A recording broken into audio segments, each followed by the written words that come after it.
ultimate aim is the happiness, and do not lose it while struggling for it.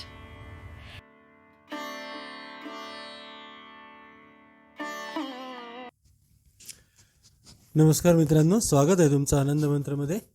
आज आपण एका अत्यंत महत्त्वाच्या विषयावर बोलणार आहोत, जो तुमच्या आमच्या सगळ्यांच्या जिव्हाळ्याचा विषय आहे, धनयोग.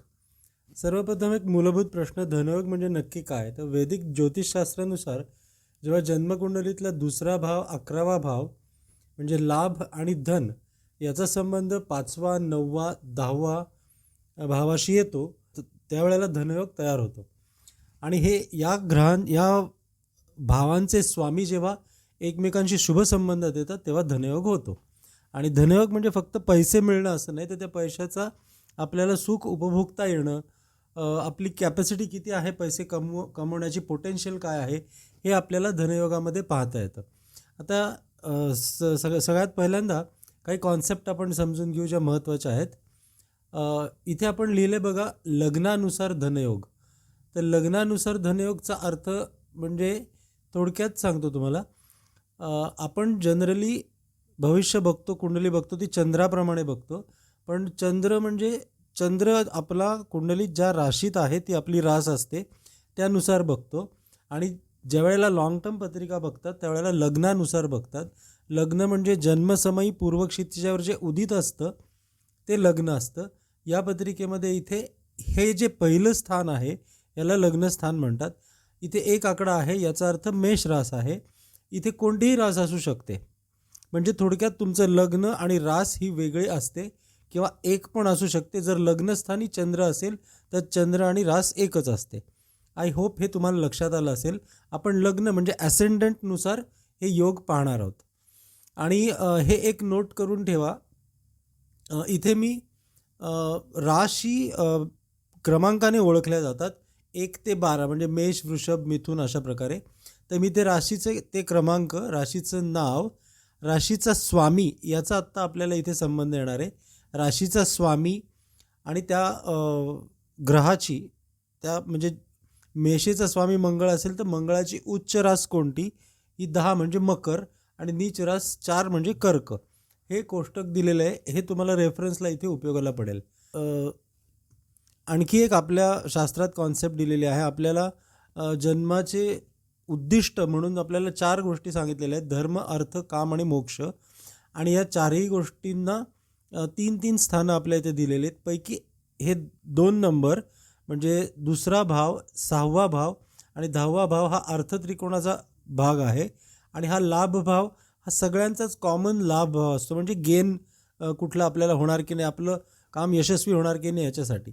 संबंध म्हणजे नक्की काय, तर या भावांची म्हणजे आपण समजा म्हणलं हा दुसरा भाव आणि 11वा भाव यांचा संबंध, याचा अर्थ काय, तर या दुसऱ्या भावात 2 आकडा आहे, तो वृषभ राशीचा आहे ज्याचा स्वामी शुक्र असतो. इथे 11 म्हणजे कुंभ रास आहे, याचा स्वामी शनी असतो. म्हणजे जर शुक्र आणि शनी यांचा संबंध आला, म्हणजे युती म्हणा किंवा दृष्टी संबंध म्हणा, असा काही संबंध आला तर त्याला आपण संबंध येणं असं म्हणतो. तिसरं स्थान परिवर्तन असतं, म्हणजे दुसऱ्या घराचा स्वामी जर 11व्या घरात आहे, 11व्याचा स्वामी इथे आहे, म्हणजे आता याचा स्वामी शनी जर इथे असेल दुसऱ्या घरात आणि दुसऱ्या घराचा स्वामी शुक्र जर लाभात असेल, 11व्या घरात, इथे योगायोगाने राशीचा नंबर पण 11च आहे, इथे असेल तर त्याला स्थान परिवर्तन म्हणतात. म्हणजे या घराचा स्वामी या घरात आणि याचा स्वामी या घरात. आणि नवांश कुंडली म्हणजे ही D1 चार्ट असतो. आपल्याकडे वर्ग कुंडली असतात, तुम्हाला कदाचित कल्पना असेल. तसंच नवांश कुंडलीमध्ये जर हेच योग पुन्हा परिवर्तित झाले तर तो धनयोग चांगला असं समजलं जातं. आता आपण प्रत्येक लग्नानुसार बघूयात धनयोग काय काय असतात ते. आता हे मेष लग्न आहे, म्हणजे तुमच्या पत्रिकेमध्ये या प्रथम स्थानी हा मेष आकडा आहे. चंद्र तुमचा कुठेही असू देत, म्हणजे ती तुमची रास असेल, पण जर लग्न तुमचं मेष असेल तर हे योग तुम्हाला ॲप्लिकेबल होतात. मेष लग्नाला दुसऱ्या भावाचा स्वामी आणि 11व्या भावाचा स्वामी म्हणजे शुक्र आणि शनी हे जर युतीमध्ये असतील किंवा एकमेकांवर दृष्टी असेल तर उत्तम धनयोग तयार होतो. आणि या भाग्याचा स्वामी, भाग्यामध्ये धनुरास आहे, धनुचा स्वामी गुरु, गुरुचा जर या दोन भावांशी संबंध आला तर तो योग आणखीन मजबूत होतो. त्याच्यानंतर बघूयात आपण वृषभ रास. वृषभ राशीमध्ये धनस्थानाचा स्वामी बुध आणि लाभाचा स्वामी गुरु यांचा जर एकत्र संबंध आला म्हणजे युती अथवा दृष्टी तर उत्तम धनयोग होतो. आणि शुक्र आणि बुध युती ही जर असेल म्हणजे हा पंचमाचा स्वामी आणि धनस्थानाचा स्वामी यांची युती असेल तर ती तुम्हाला चांगली यशप्राप्ती देते. कोणत्याही लग्नाला केंद्राचे स्वामी आणि हे दोन कोणाचे स्वामी, हे म्हणजे केंद्र म्हणजे हे 1, 4, 7 आणि 10 स्थानं आणि 5 आणि 9 स्थानं, 1, 4, 7, 10, 5 आणि 9 याच्याशी जर युती झाली म्हणजे कोणाच्या स्वामीची केंद्राच्या स्वामीशी जर केंद्र आणि त्रिकोणात युती झाली तर तो एक उत्तम राजयोग मानला जातो. या योगांच्या व्यतिरिक्त त्याच्यावरही तुम्ही लक्ष द्या. जर तुमचा पत्रिकेमध्ये केंद्रस्थानाच्या स्वामीची युती जर या कोणाच्या स्वामीशी असेल आणि तीही या केंद्र किंवा कोणामध्ये झाली असेल तर तो एक उत्तम राजयोग असतो.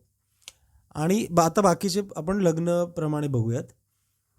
मिथुन लग्नाला द्वितीयाचा स्वामी चंद्र आणि लाभाचा स्वामी मंगळ यांची युती, चंद्रमंगळ युती असा पण लक्ष्मीयोग समजला जातो.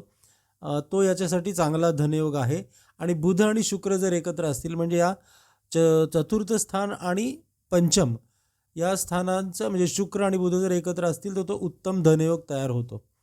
त्याच्या पुढचं कर्क लग्न बघूयात आपण.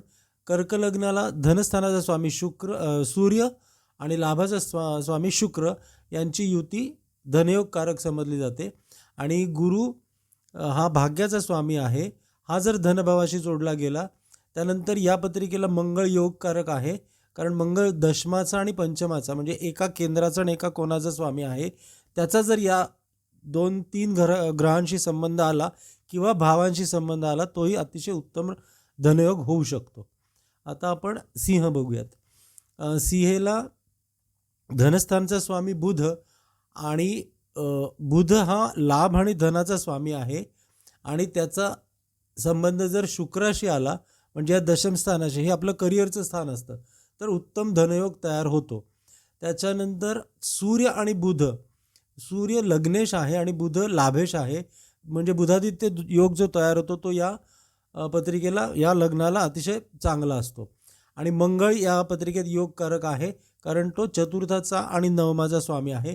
त्याचाही संबंध या ग्रहांशी आला तर तो अतिशय उत्तम धनयोग तयार करतो. आता आपण कन्या लग्न बघूयात.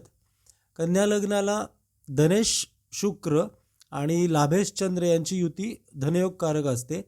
आणि शुक्र म्हणजे धनस्थानचा आणि भाग्याचा स्वामी शुक्र आणि बुध जो दशमाचा आणि लग्नेश आहे यांचा जर संबंध आला तर तो अतिशय उत्तम धनयोग असतो.